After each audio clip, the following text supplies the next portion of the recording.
Hi everyone. सो कैसे हो आप सब। उम्मीद है कि आप लोग अच्छे होंगे। सो भाई एग्जाम तो आपके ओवर हो चुके हैं एंड एग्जाम के बाद ही सबसे ज़्यादा बार आपके पूछे जाने वाले क्वेश्चंस ये थे कि दीदी एग्ज़ाम तो हो गई है, एग्ज़ाम तो हमने दे दिया है, पर पता नहीं टीचर हमें कितने मार्क्स देंगे, कॉपी चेकिंग किस तरीके होती है, क्या मैं अपने कंपार्टमेंट एग्ज़ाम को पास आउट कर पाऊँगा, कर पाऊँगी, कितने नंबर मुझे मिलेंगे। ये सारे आपके बहुत ही ज़्यादा यहाँ पे कमेंट्स और मैसेजेस में आ रहे थे। तो भाई मैंने सोचा कि एक एक बच्चों को पर्टिकुलरली बताने से बेटर है कि आप सभी का डाउट क्लियर करने के लिए एक पर्टिकुलर वीडियो बनाई जाए। तो भाई ये जो वीडियो है, ये आज का वीडियो बहुत ही वैल्यूएबल है, क्योंकि यहाँ पे आपको पता चलने वाला है कि आपके नंबर किस आधार पे आएंगे और क्या स्ट्रेटजी होती है, क्या प्रॉपर वे होता है जिससे कि आपको टीचर वहाँ पे नंबर देते हैं। सारी चीज़ें आज डिटेल में आपको यहाँ पे जानने को मिलेगी।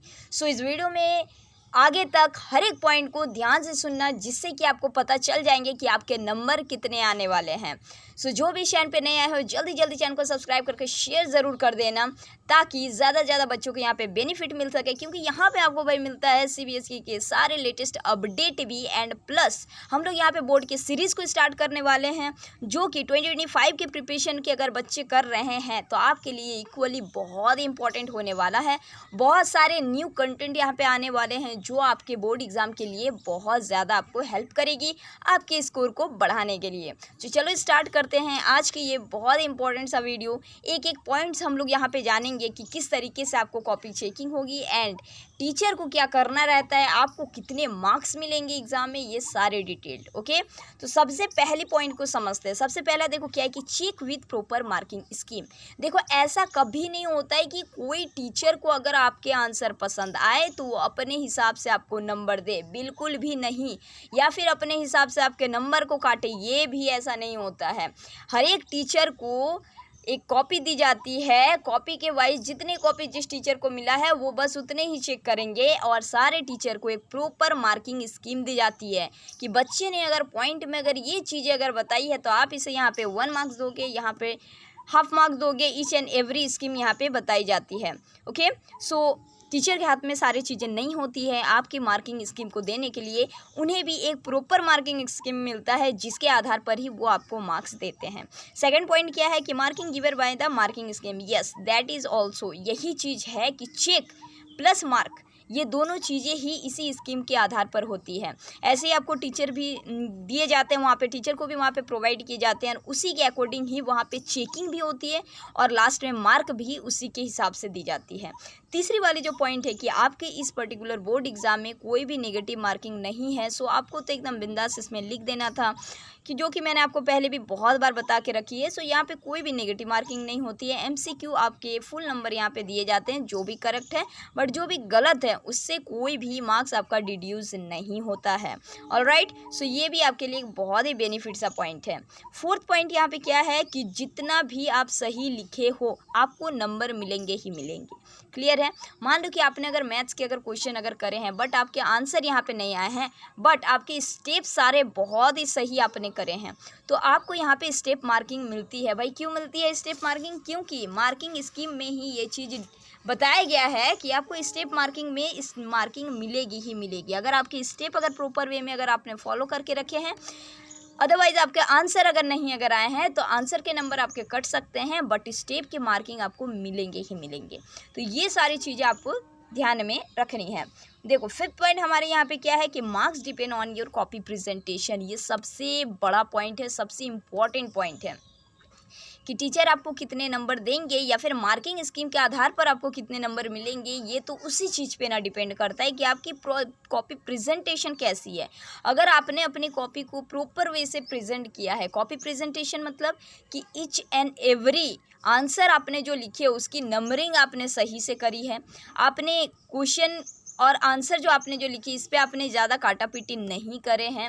उसके बाद एक और चीज़ कि आपने जो भी इम्पोर्टेंट कीवर्ड्स थे उसे अंडरलाइन किए हो, आंसर को आपने बॉक्स में भरा हो, ये सारी चीज़ें मैंने आपको बताई थे लास्ट वाले हमारे वीडियो कॉपी प्रेजेंटेशन टिप्स, जिससे कि आपको 5 to 10 मार्क्स ज़्यादा मिलते हैं। यस, और ये सारी चीज़ें अगर आपने करके रखी है अपने कॉपी में, देन रिलैक्स, आपको जो है नंबर बहुत ही अच्छे मिलने वाले हैं, क्योंकि आपके मार्क्स आपके कॉपी के ही प्रेजेंटेशन पर डिपेंड करते हैं। अगर आपने अपने कॉपी प्रेजेंटेशन में बहुत ही बेहतरीन तरीके से लिखे, देन 100% श्योर कि आपके नंबर मिलेंगे ही मिलेंगे। तो चलो, अब बात यहाँ पे ये आता है कि नंबर हर एक स्टूडेंट को मिलने कितने वाला है एग्जैक्टली। तो मैं आपको यहाँ पे कुछ पॉइंट्स बता देना चाहती हूँ कि अगर आपने सारे क्वेश्चंस अटेम्प्ट करे हैं, ईच एंड एवरी वीडियो में मैंने आपको बहुत बार कहा था कि आप कोशिश करना कि अपने सारे क्वेश्चंस को अटेम्प्ट करने की।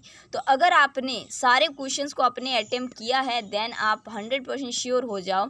और देखो, अटेम्प्ट किया है बट आपने उसमें जो भी आंसर लिखा उसमें थोड़ी सी भी अगर सेंस अगर आ रही है, उस क्वेश्चन से रिलेटेड अगर थोड़ी सी भी अगर है, तो भाई 1 नंबर तो आपको मिलेंगे ही मिलेंगे। 2 नंबर भी अगर मिलते हैं या फिर 1 भी अगर मिलता है, तो आप डेफिनेटली पास आउट होंगे ही होंगे। आपको कोई भी पास होने से नहीं रोक सकता है। क्लियर है? दूसरी पॉइंट यहाँ पे ये है कि अगर आपने अपनी कॉपी में जो मैंने आपको कही थी कि आप जो है कॉपी की प्रेजेंटेशन बहुत अच्छे से करना, और उस चीज़ों को अगर आपने फॉलो अगर करे हैं, देन डेफिनेटली श्योर कि आपके नंबर वहाँ भी इंक्रीज़ करेंगे ही करेंगे। क्योंकि देखो, आप भी एक चीज़ को यहाँ पे समझ सकते हो कि अगर आपको ही अगर 10 कॉपीज़ अगर दे दिए गए, रिलेट करो खुद से ही, और 10 कॉपीज़ में से 5 कॉपीज़ जो है वो बहुत ही काटापिटी थे, बट बाकी जो 5 कॉपी जो है ये बहुत ही साफ तरीके से थे, तो आप सबसे ज़्यादा किसे नंबर दोगे? और बाकी दोनों ही जो है सेम क्वेश्चन अटेम्प्ट किए हुए हैं, तो यहाँ पे जाहिर सा बात है कि आप जो है वो बाकी जो 5 जो कॉपी है जो साफ जो है उसे ही ज़्यादा नंबर मिलेंगे। 2 नंबर, 3 नंबर, 5 नंबर जितने भी ज़्यादा मिले, लेकिन उनसे ज़्यादा इसे ही मिलेंगे।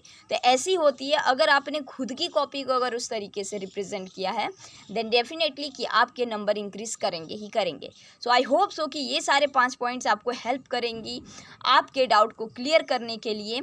एंड एक थिंग और यहाँ पे आप लोग समझो कि कोई भी टीचर जो है खुद से यहाँ पे मार्किंग स्कीम नहीं करते हैं। सो ये डाउट जो है आपका, ये बिल्कुल भी दिमाग से निकाल दो।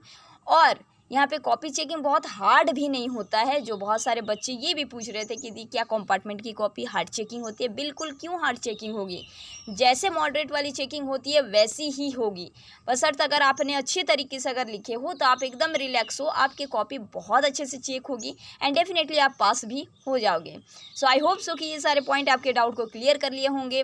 और भी अगर आपके कोई भी अगर क्वेरीज हो, क्वेश्चन हो, कमेंट सेक्शन पे ज़रूर देना। मिलेंगे हम लोग फिर से नेक्स्ट वीडियो में। Till then keep learning and keep preparing.